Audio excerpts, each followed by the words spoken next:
ધોરણ 5 વિષય ગણિત. વિદ્યાર્થી મિત્રો, કાલે આપણે દાખલા જોયા.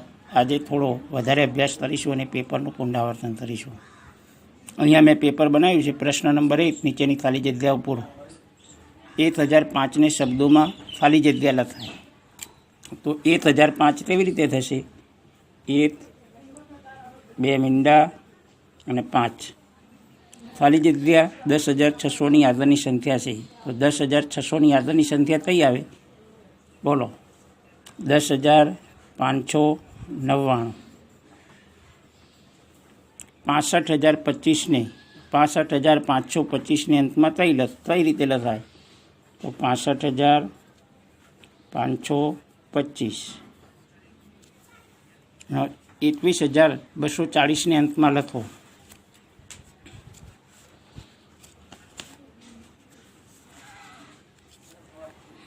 ₹21,240. પાંચમા નંબરમાં છે 5,999 પછીની તરતની સંખ્યા. 5,999 પછી કેટલા આવશે? તો તે 6,000 આવશે. હવે પ્રશ્ન નંબર 2, માધ્યા મુજબ જવાબ આપો. નીચેનામાંથી કઈ સંખ્યા મોટી છે? 5,925 એમાં આપેલી છે, બીમાં 6,410, સીમાં 7,325 અને ડીમાં 6,210. તો મિત્રો આની અંદર સૌથી મોટી સંખ્યા કઈ થશે? તો 7,325 થશે. એ આપણો સાચો જવાબ આવશે. બીજા નંબરનું છે તે નીચેનામાંથી કયું વિધાન સાચું છે?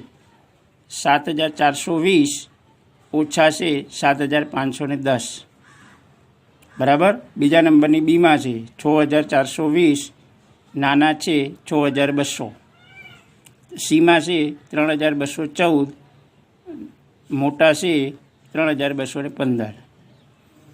ડીમાં છે 1,003 ઓછા છે 1,005. તો કયું વિધાન આપણું સાચું આવશે?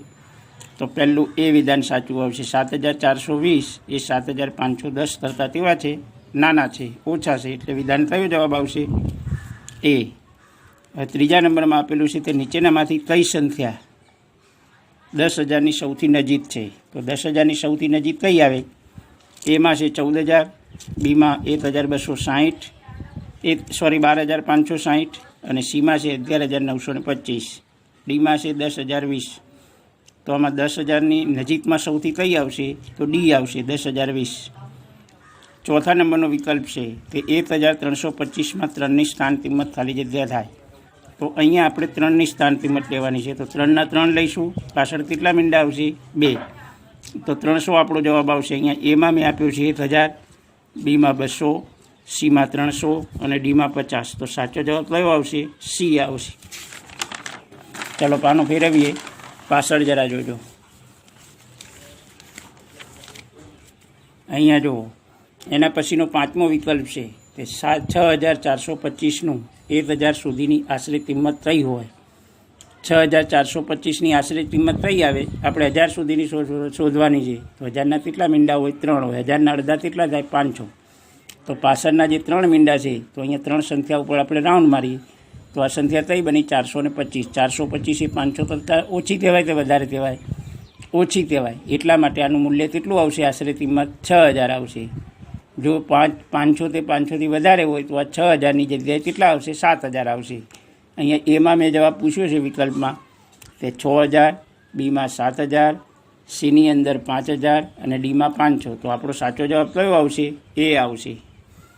પ્રશ્ન નંબર 3, નીચેના દાખલાઓ ગણો. એક વર્ગના બધા વિદ્યાર્થીઓ ભેગા મળી દર મહિને ₹32 બચાવે છે.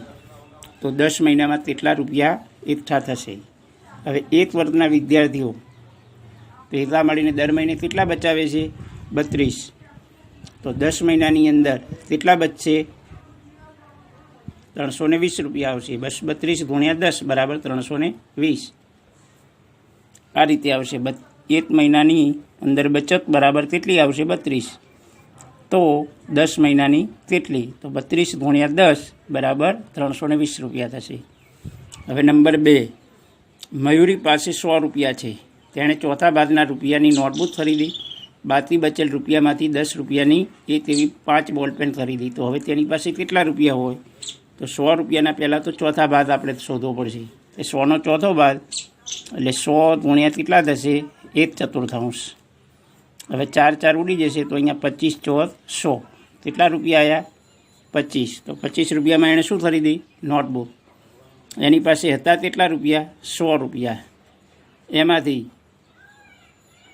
10 રૂપિયાની 5 એવી બોલપેન ખરીદી તો 10 પંચા 50. તો એક બોલપેનની કિંમત 10 રૂપિયા તો 5 બોલપેનના કેટલા થાય 5 રૂપિયા. તો 10 પંચા 50 થશે. એની પાસે હતા કેટલા રૂપિયા 100. 100માંથી 50 બાદ કરીએ તો જવાબ આપણો કેટલો આવશે 50 રૂપિયા આવશે. એમાંથી 25 રૂપિયાની એ શું લાવી હતી નોટબુક. એટલે 50માંથી બીજા 25 કાઢીએ એટલે આપણી પાસે કેટલા વધશે એની પાસે 25 રૂપિયા વધ્યા હોય તો મયુરી પાસે કેટલા રૂપિયા વધે બાકી તો 25 રૂપિયા બાકી વધશે. ખબર પડી કે 100 રૂપિયાની પાસે હતા એના ચોથા ભાગની એણે નોટબુક ખરીદી તો 100ના 1/4 ભાગ દઈએ તો કેટલા રૂપિયા આવ્યા 25. તો 25 રૂપિયાની નોટબુક આવી તો એ 25 રૂપિયા 100માંથી બાદ કરીએ તો બી 75 આવે. અને 10 રૂપિયાની 5 બોલપેન ખરીદી 10ની 1 એવી 5 ખરીદી તો 50 રૂપિયાના 75માંથી 50 બાદ કરો તો પણ જવાબ 25 આપણો આવશે.